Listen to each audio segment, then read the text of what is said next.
Kira Voss had worked on the space station called Horizon's Edge for almost 2 years. She was a Volanthe, a species known throughout the galaxy for their pale blue skin, silver eyes, and a special gift that made other species nervous.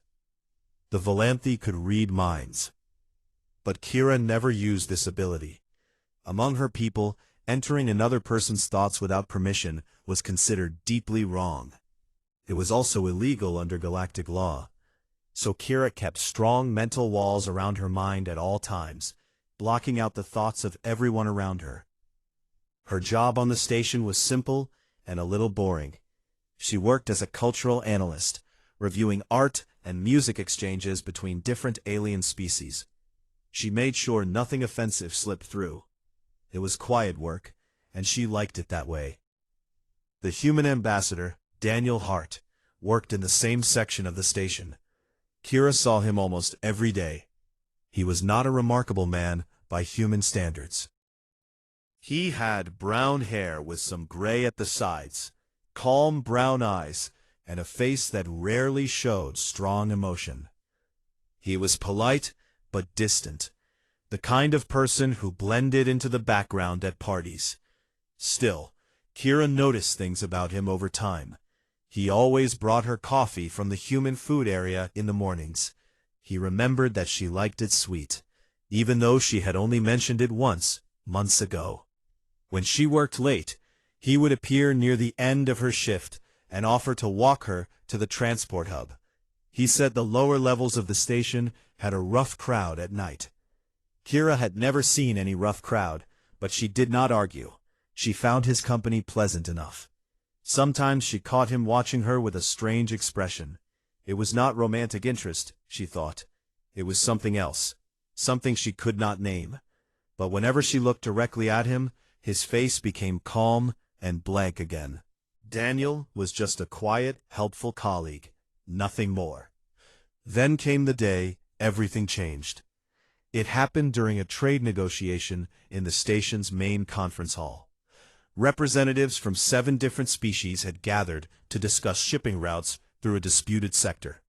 Kira was there to observe, in case any cultural misunderstandings needed to be smoothed over. Daniel stood near the back of the room, watching quietly, as he always did. The attack came without warning. Someone had planted a neural disruptor beneath the main table. When it activated, the device sent out a wave of energy meant to scramble communications equipment. But the engineers who built it did not know about Volanthe biology. The wave hit Kira like a hammer. Her mental shields, the walls she had maintained her entire adult life, shattered instantly. For 3 horrible seconds, every thought within 20 meters poured into her mind like water through a broken dam. She felt the fear of the Drethian merchant as he dove under the table. She felt the anger of the Corvani captain who thought this was an assassination attempt. She felt confusion, panic, and pain from a dozen different minds all at once. But from Daniel, standing 5 meters to her left, she felt something completely different. His mind was calm, focused, and his thoughts were clear as glass. Protect her. Get her out. They cannot know what she is. And beneath that surface thought, Kira felt something older.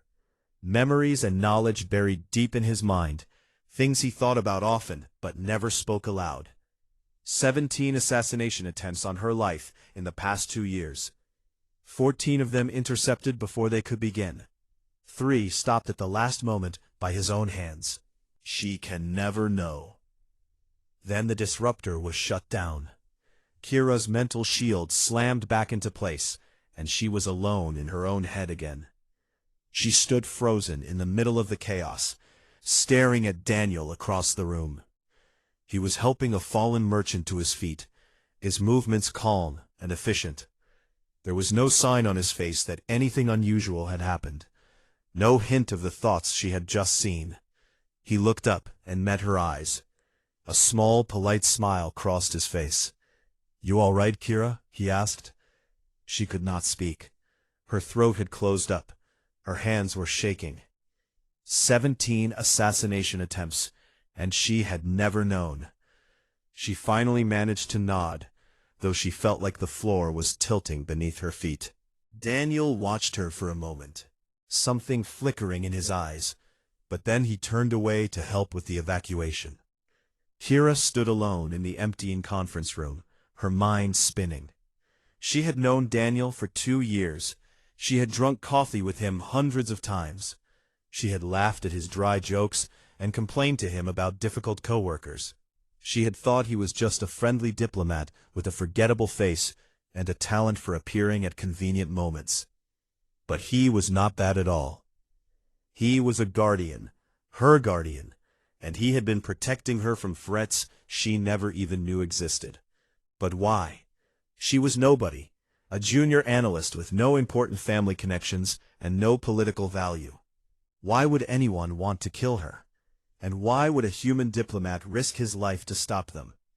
The questions burned in her mind as she made her way back to her quarters that night. She kept looking over her shoulder, suddenly seeing danger in every shadow. The station that had felt like home for 2 years now felt threatening and strange. And Daniel, she did not know what to think about Daniel. He had lied to her.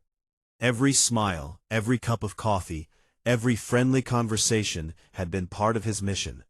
She was an assignment to him, a job. But he had also saved her life, apparently many times. He had put himself in danger for her without ever asking for thanks or recognition. He had done it all in silence, letting her live her simple, peaceful life while he fought invisible wars on her behalf. Who was he really? And more importantly, who was she? Kira lay awake that night, staring at the ceiling of her small room.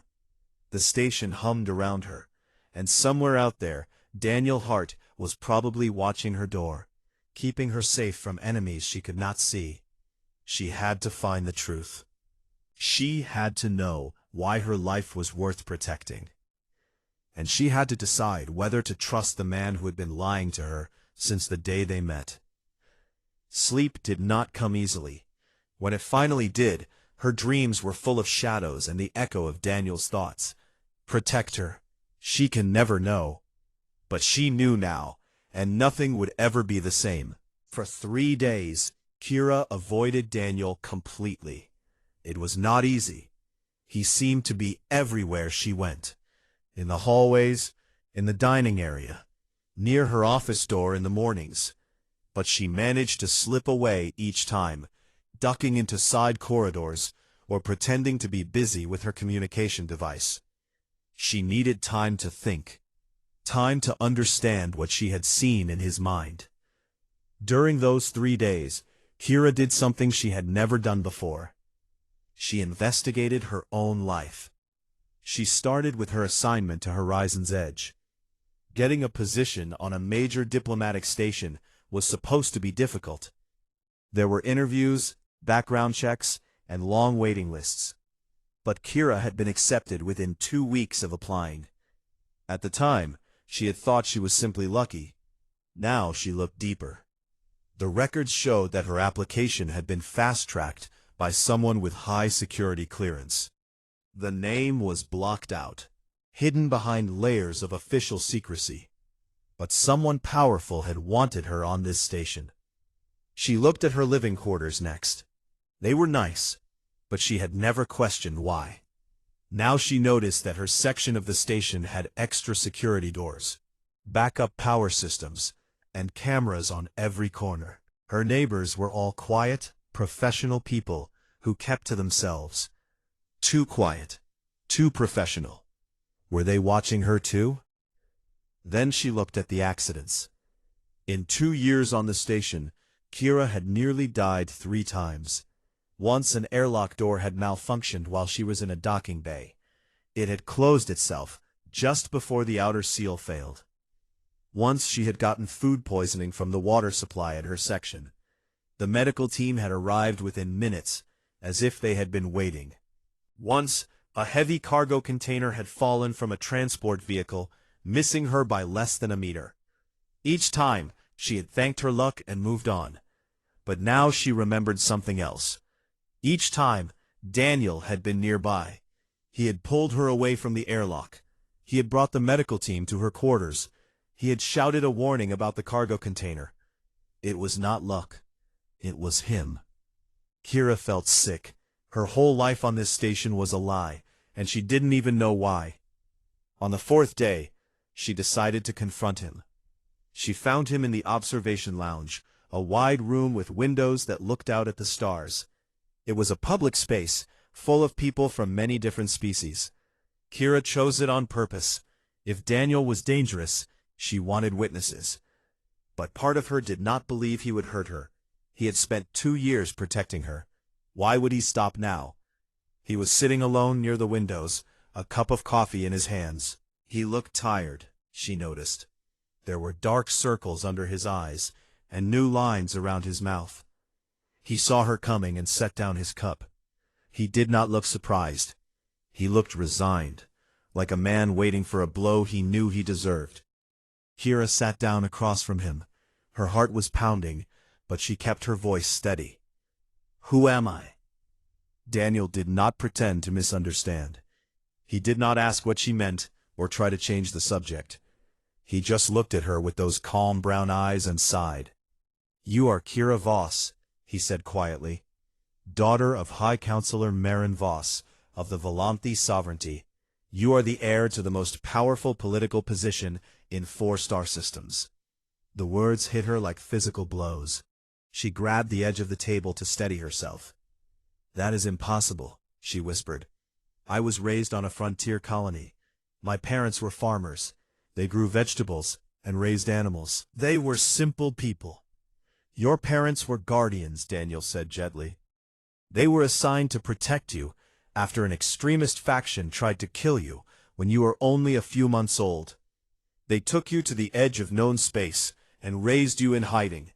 Everything you knew about your childhood was true, except for one thing.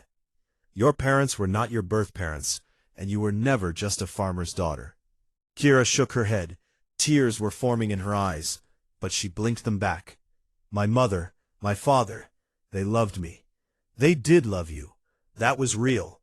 Daniel's voice was soft. "They spent 20 years protecting you and loving you. Those things are not opposite. They can both be true." She stared at him, trying to make sense of everything. "And you, what are you?" "I am a human operative. I used to work in military intelligence before I was assigned to this mission. When you left your colony and applied for work on this station, your mother's people contacted Earth and asked for help. I was given the job of keeping you alive." "For 2 years," Kira said bitterly. "You have been lying to me for 2 years." Something flickered in Daniel's eyes. Pain, perhaps, or guilt. "I have been protecting you for 2 years," he said. "I know that is not what you want to hear. I know you feel betrayed. But everything I did was to keep you safe." "And the coffee, the walks home, the friendly conversations?" She heard the hurt in her own voice and hated it. "Were those part of your mission too?" Daniel was quiet for a long moment. When he spoke, his voice was rough. "At first, yes. Getting close to you was part of maintaining my cover. But Kira, I need you to understand something." He leaned forward, his eyes intense. "You are not an assignment to me anymore. You stopped being that a long time ago." She did not know what to say to that. "There are still people who want you dead," he continued. "The political situation in the Volanthi Sovereignty is complicated. Your mother has enemies who would rather see her bloodline end than let you inherit her power. That is why you were hidden. That is why I am here." "And when does it end?" Kira asked. "When can I stop being a target?" Daniel's face was grim. "When your mother's enemies are defeated, or when you claim your birthright and become too powerful to kill quietly." Neither option sounded appealing. Kira looked out the window at the stars, feeling small and lost. "I do not know how to be a politician's daughter," she said finally. "I do not know how to be a leader. I am just a cultural analyst who reviews alien artwork." "You are more than that," Daniel said firmly. "You are kind. You are smart. You care about people, all people, not just your own species. The galaxy needs leaders like you, Kira. That is why it is worth protecting you. She turned back to look at him. He meant it, she realized. This was not part of his mission. This was just Daniel, saying what he truly believed. I need time, she said, to think about all of this. He nodded. Take all the time you need. I will be here. She stood up to leave, then paused. Daniel, thank you for keeping me alive. A small, tired smile crossed his face. That's my job. She walked away, her mind full of questions and her heart full of confusion. But underneath all of that, she felt something new. She was not alone. Whatever came next, she had someone watching her back. Even if he had lied to her, even if everything was complicated and frightening, she was not alone. For now, that would have to be enough. The days after the truth felt strange and unreal. Kira went back to her normal routine. She woke up, ate breakfast, went to work, and reviewed cultural documents. She smiled at her coworkers and attended meetings. On the surface, nothing had changed. But everything was different now. She noticed things she had never seen before. The way certain people watched her in corridors. The security cameras that seemed to follow her movements. The subtle tension in the air whenever she entered a crowded room. And she noticed Daniel. He was always nearby, but now she understood why. She saw how he positioned himself between her and doorways. She saw how his eyes moved constantly, scanning for threats. She saw the slight bulge under his jacket, where he kept a weapon. He was a soldier pretending to be one. How many times have you almost died for me? She asked him one evening as they walked through the Commerce District. Daniel glanced at her, then looked away. I do not keep count. That many? It is not important. His voice was calm, but she heard something underneath it. Weariness, perhaps, or acceptance of a fate he had chosen long ago. It is important to me, she said quietly. He did not answer. 3 days later, the killers came. It was late at night. Kira was in her quarters, reading a report about artistic traditions on a distant planet.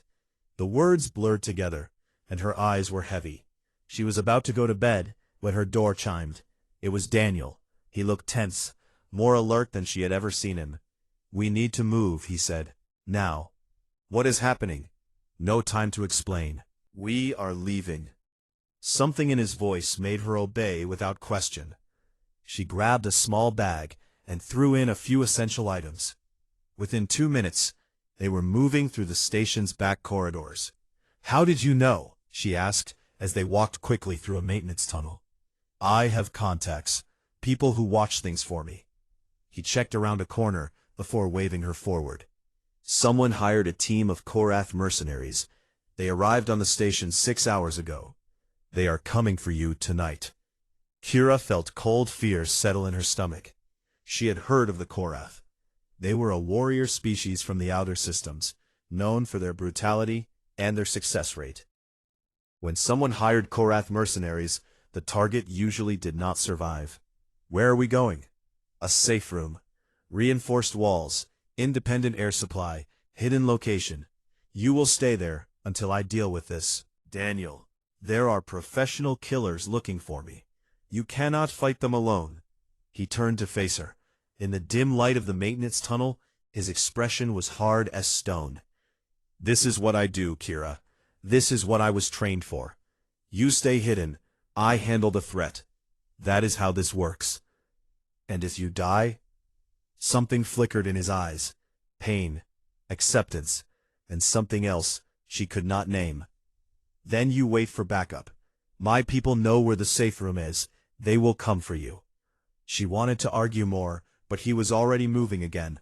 She had no choice but to follow. The safe room was hidden behind a false wall in an abandoned storage section. Daniel opened it with a code that he made her memorize, then guided her inside. The room was small but well equipped. There were supplies, water, medical kits, and a communication device that could reach Earth's emergency channels. The walls were thick metal, designed to withstand heavy weapons. Stay here, Daniel said. Do not open that door for anyone except me. Do you understand? Kira grabbed his arm. Be careful. He looked at her hand on his arm, then up at her face. For a moment, his hard expression softened. I will come back, he said. I promise. Then he was gone, the door sealing shut behind him. Kira sat alone in the small room, surrounded by silence. She strained to hear anything from outside, but the walls were too thick. Minutes passed, then an hour. Then she heard it. The sounds were faint, muffled by the reinforced walls, but she could make them out. Energy weapons firing, the crack of explosions, shouting in languages she did not understand. And beneath it all, the steady rhythm of combat. Someone was fighting. Someone was fighting hard. Daniel. She pressed her hands against the door, wishing she could see what was happening, wishing she could help. But she was not a soldier. She had no weapons, no training, no way to fight Korath mercenaries. All she could do was wait. The sounds continued for what felt like forever. Then, suddenly, they stopped. Silence filled the safe room. Kira held her breath, her heart pounding so loud she could hear it in her ears. Minutes passed. 5, 10, 15. Then the door mechanism beeped. Someone was entering the code. Kira backed away from the door, looking around desperately for something she could use as a weapon. She found a metal rod from the supply rack, and held it ready. The door opened. Daniel stood in the entrance. He was covered in blood. Some of it was blue, the color of Korath blood, but some of it was red, human red. His arm hung at a bad angle, and there was a deep cut across his forehead. He swayed on his feet, clearly struggling to stay upright. We need to move, he said, his voice rough with pain. They will send more. Kira dropped the metal rod and rushed to his side. She pulled his good arm over her shoulders, taking some of his weight.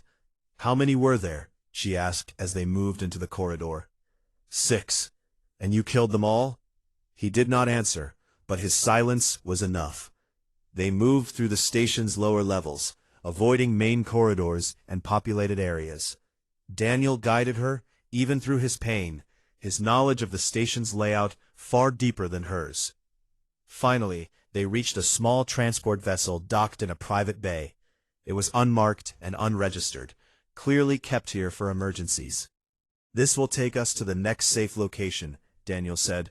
We cannot stay on the station anymore.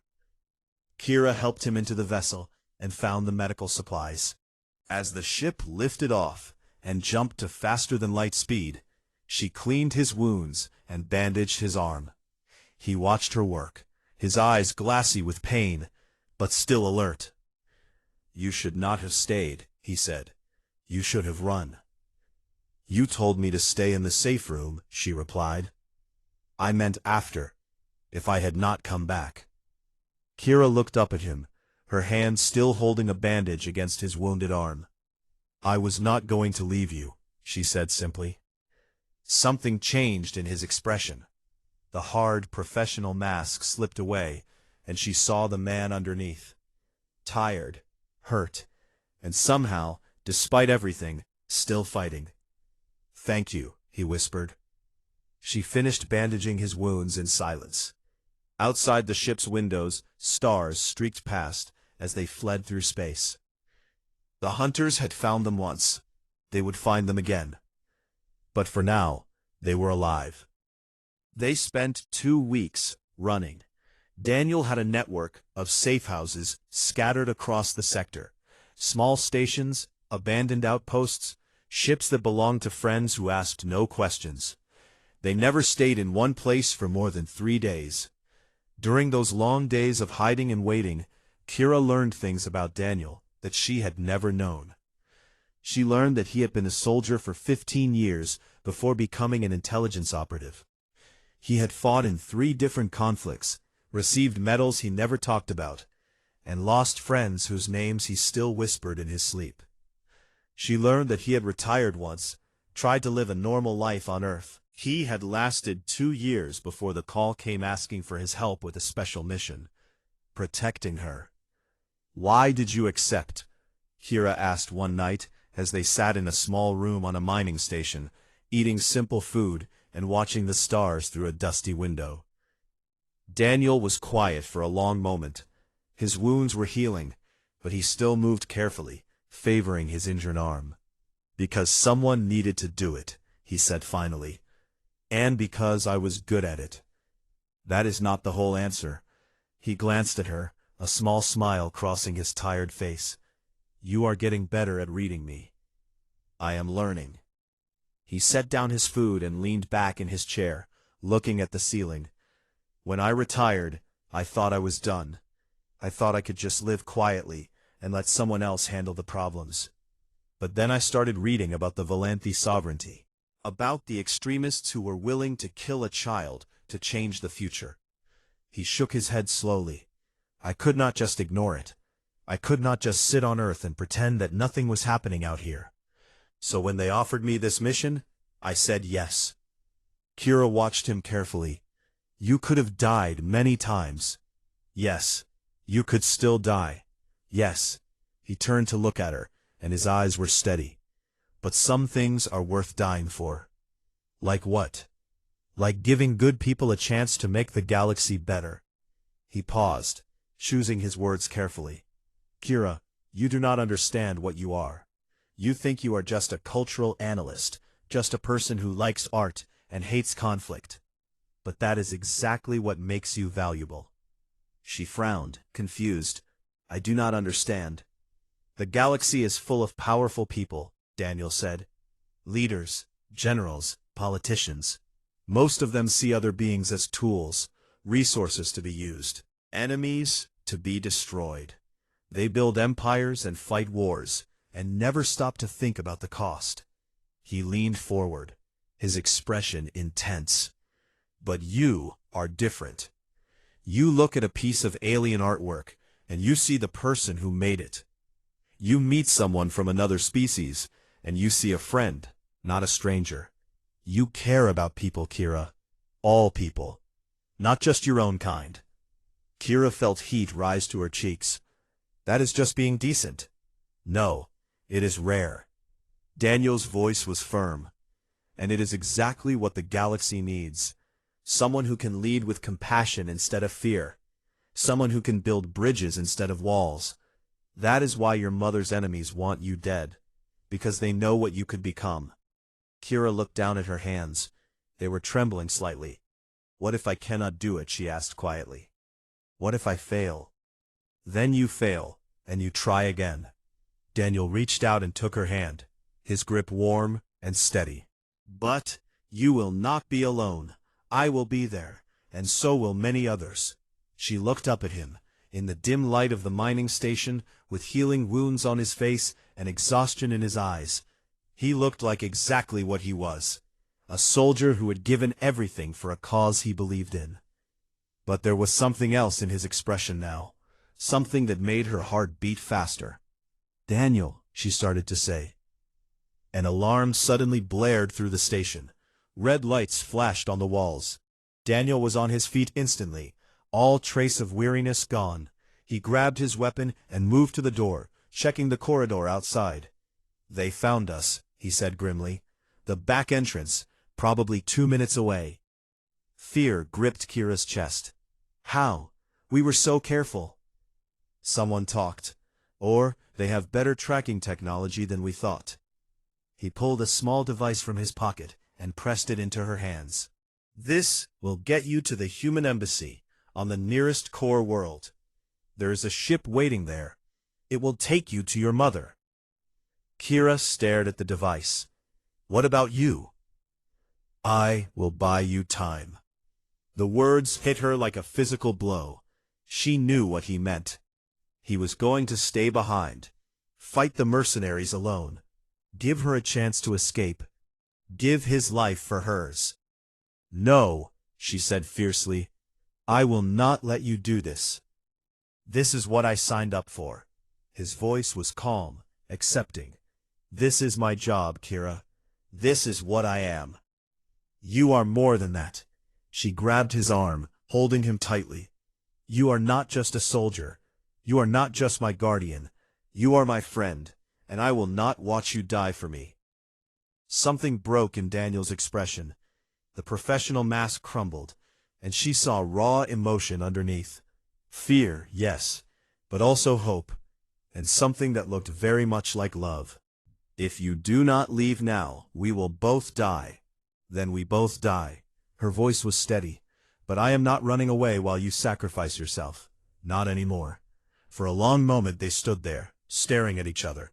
The alarm continued to blare. The enemy was coming. Then Daniel made a decision. She saw it in his eyes. "There is another way," he said. "Risky, but possible. Tell me." He quickly explained his plan. It was dangerous, requiring them to fight together instead of separately. Kira had no combat training, but she had her telepathic abilities. If she dropped her shields at the right moment, she might be able to sense the attacker's positions. It was not a good plan, but it was better than leaving him to die alone. "Let us do it," she said.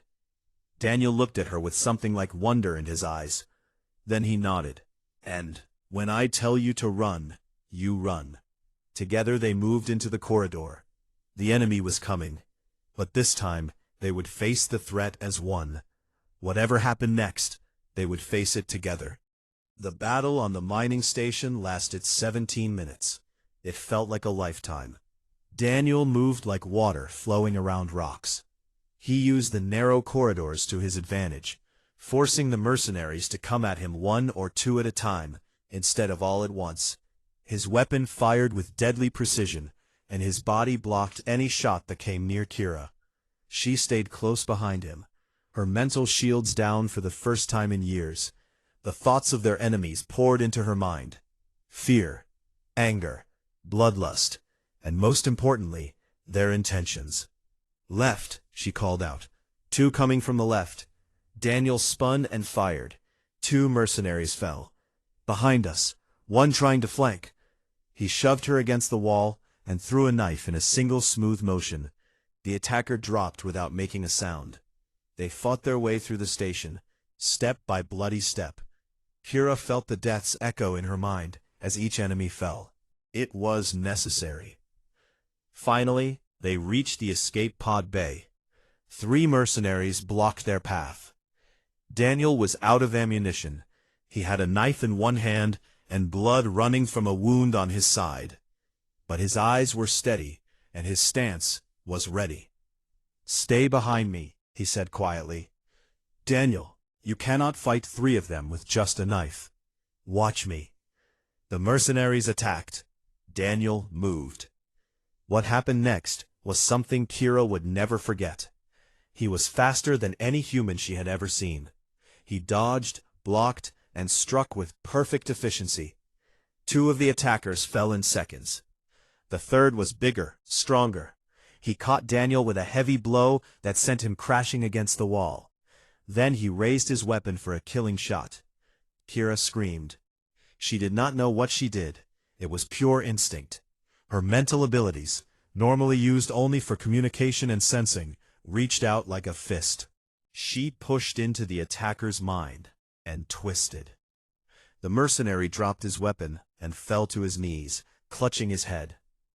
Daniel was on him instantly, finishing the fight with one swift motion. Then there was silence. Daniel leaned against the wall, breathing hard. Blood dripped from multiple wounds, but he was alive. They were both alive. "What did you do?" he asked, staring at her. Kira looked at her hands. They were shaking. "I do not know. I couldn't let him kill you." He laughed. It was a weak sound, full of pain, but real. "You saved my life. You have saved mine many times. We are even now." They reached the escape pod and launched into space. The mining station grew smaller behind them as they fled towards safety. 3 months later, Kira stood in the great hall of the Volanthi sovereignty. Everything had changed. She had met her birth mother, High Counselor Marin Voss. The meeting had been awkward and emotional, full of tears and explanations and apologies. But it had also been healing. Kira finally understood where she came from, and why she had been hidden. The political situation had stabilized. With humanity's help, Marin had defeated the extremist faction that wanted her bloodline destroyed. The threat that had hung over Kira's head for her entire life was finally gone.